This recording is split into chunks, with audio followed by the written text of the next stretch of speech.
halkani waa Ilays Online. Waan ku salaamayaa daawada meel walba aad dunida ka joogteed. Barnaamijkan waxa uu ku saabsan yahay khilaaf xoogan oo soo kala dhexgalay dowladda wadankaasi Ethiopia, gaar ahaan ra'iisul wasaaraha wadanka Ethiopia iyo saaxiibkiisii hore ay hal qowmiyad ka soo wada jeedaan qowmiyadda Oromada, ninka lagu magacaabo Jawhar Mohammed. mudaharaadyo aad u badan ayaa magaalada Addis Ababa gilgilay saacadihii ugu dambeeyay. Jawhar Mohammed ayaa lagu sheegayaa inuu yahay ninka sababta u ahaa inuu isbedel ka dhaco dalka Ethiopia, gaar ahaan inuu iscasilo ra'iisul wasaarihii hore Dr.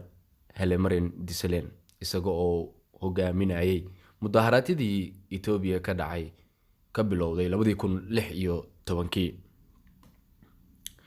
waxaa jiray warar sheegaya inay isaga iyo ra'iisul wasaaraha Ethiopia ay horay xulufo u ahaayeen ay kala boodeen imika. Jawhar Mohammed ayaa sheegay in xalay lagu soo weeraray gurigiisii oo ku yaala magaalada Addis Ababa kadib markii la sheegay inay ciidamada amniga ay gaareen gurigiisa. dowladda Ethiopia kama aysan hadlin arintani.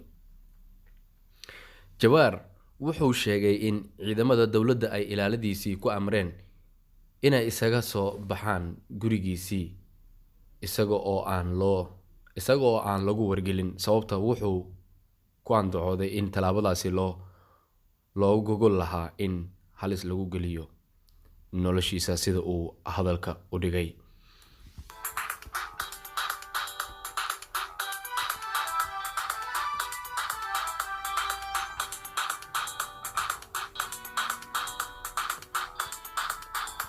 haddaba waa kuma Jawhar Mohammed, ninka lagu magacaabo Jawhar Mohammed. magaciisa oo saddexan waa Jawhar Siraji Mohammed, wuxuuna u dhashay qowmiyadda Oromada. Jawhar wuxuu dhashay 12 bishii May 1986. uu ku dhashay magaalada yar ee lagu magacaabo Dumuga oo ku taala xadka ay wadaagaan goboladii hore ee Arsi iyo Harar. Jawhar aabihii waa Muslim, hooyadiina waa Kirishtaan madhabta Orthodoxiska aaminsan. Jawhar dugsiga hoose wuxuu ku dhigtay dugsiga Katolika ee Asela ku yaala. dugsiga sarena wuxuu ku bartay magaalada Adama, asaga oo dugsiga sare ka baxay 2003. intaa kadib wuxuu deeq waxbarasho ah ka helay jaamacadda United World College ee ku taala dalka Singapore, isaga oo ka qalin jabiyay 2005.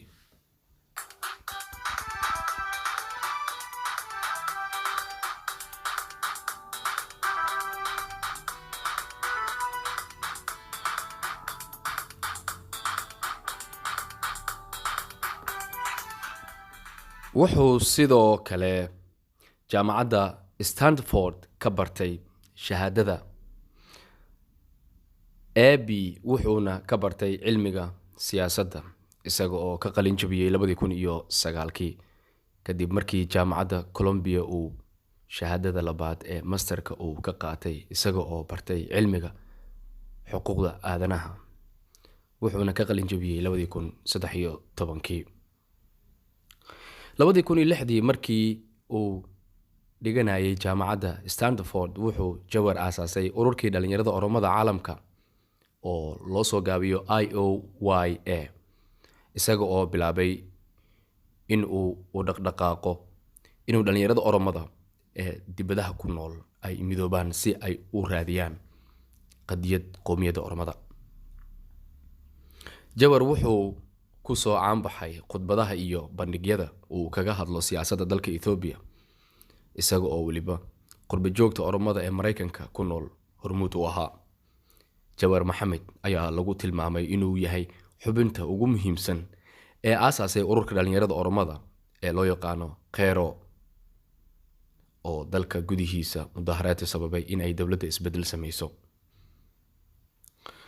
gaar ahaan Jawhar waxaa si gaar ah uu ugu soo caanbaxay jidgooyooyinkii maalmaha socday ee lagu sameeyey jidadka soo gala caasimada dalka Ethiopia ee Addis Ababa, ugu dambeyntiina sababtay inuu iscasilo ra'iisul wasaarihii hore waddanka Ethiopia Haile Mariam Desalegn uu iscasilo xilka uu la wareegay ra'iisul wasaaraha imika talada haya Abiy Ahmed oo qowmiyadda Oromada u dhashay. Jawhar waa mulkiilaha isla markaasna maamulaha telefishinka ee afka Oromada ku hadla, markii dambena lagu soo kordhiyey afka Amxaariga.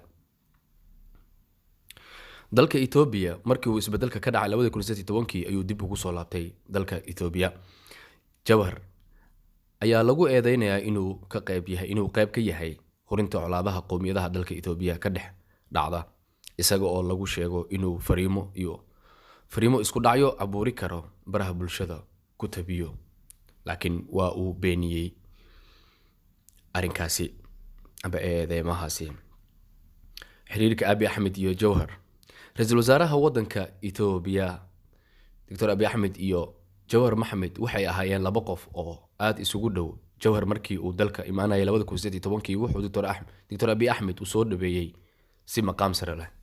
hase yeeshee bilihii ugu dambeeyay waxaa soo ifbaxayay khilaaf siyaasadeed oo soo kala dhexgalay, iyada oo warbaahinta Oromada uu leeyahay Jawhar ay marar badan tabiyeen barnaamijyo ku dhaliilayaan siyaasadda Dr. Abiy Ahmed. ra'iisul wasaaraha waddanka Ethiopia Abiy Ahmed shalay mar uu baarlamaanka dalkaasi hortaagnaa wuxuu carabka ku dhuftay inay jiraan shakhsiyaad qurbo joog ah oo xorriyadda saxaafadda si qaldan u isticmaalaya, wixii hadda ka dambeeyana aan loo dulqaadan karin. waa sida uu hadalka u dhigay. dhibaatooyinka dalka ay ka wadaan afka ay doonaan ha ku hadlaan ayuu hadalkiisa sii raaciyay. talaabo sharci ah ayaa laga qaadaya. hadalka Dr. Abiy Ahmed ayaa loo fasirtay inuu si aan toos ahayn uu shalay u weeraray Jawhar Mohammed, taas oo sababtay inay ciidamada federaalka ah inay xalay gurigiisii u galaan taageerayaasha Jawhar Mohammed oo ka xun sida ay dowladda federaalka ula dhaqantay, ayaa maanta xiray qaar ka mid ah wadooyinka deegaanada Oromada ay ka degan yihiin caasimadda Addis Ababa iyo gobolada ay degan yihiin Oromada.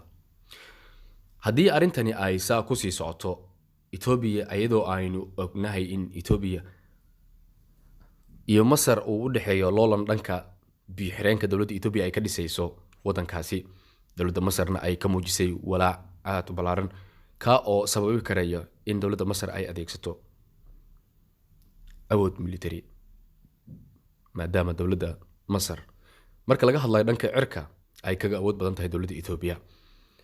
wadahadaladii u dhaxeeyay 4 sano u dambeysay dowladda Masar iyo dowladda Ethiopia ayaanan wax natiijo ah ka soo bixin, maadaama Ethiopia biyo-xireenkan ay ku bixisay malaayiin dollar, ayna dadka saadaalinayaan ugu dambeyn inay sheekadu isu bedeli doonto in fooda ay isdiraan labada dowladood.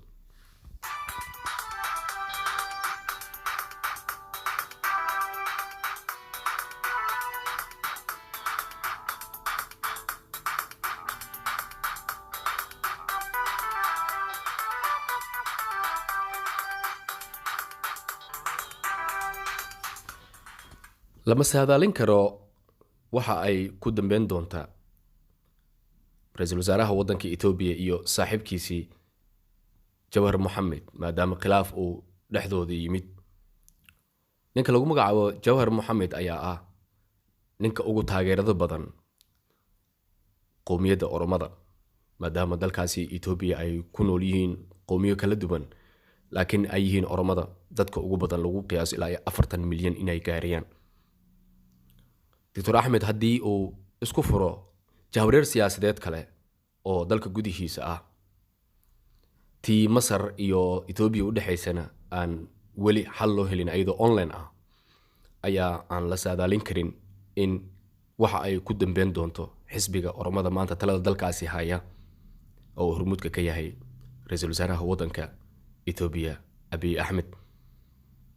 warar qaar ayaa waxa ay sheegayaan in ra'iisul wasaaruhu uu ku dhiiso doonayo inuu awood u adeegsado cid walba ka hor timaada systemka dalka maanta uu ku socdo. waa sida uu hadalka u dhigay afhayeen u hadlay qowmiyadda ormada. halkaas ayaan kusoo gogeynay barnaamijkii. waxaa idin socodsiinay anigoo ah Geele. tan iyo ismaqal dambe oo xiiso leh, sida iyo nabadgelyo.